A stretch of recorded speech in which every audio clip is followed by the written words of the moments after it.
हेर्नुहोस् साथीहरू, हामी चाहिँ यहाँ च्याउ खोज्न आएको त्यो जङ्गलमा। यहाँ चाहिँ हामीले मृगे च्याउ पाइसकेको छ। तर यो मृगे च्याउ चाहिँ होइन अलि अप्ठ्यारो ठाउँमा रहेछ।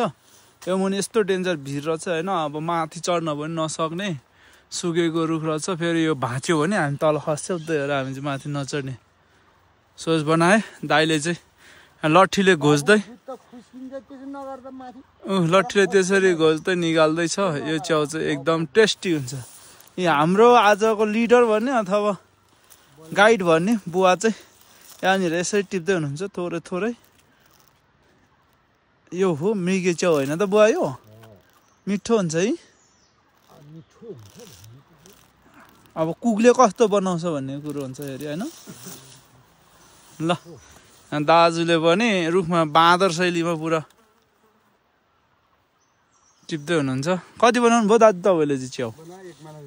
आप्पै भरे त भुसुकै पार्ने भयो त।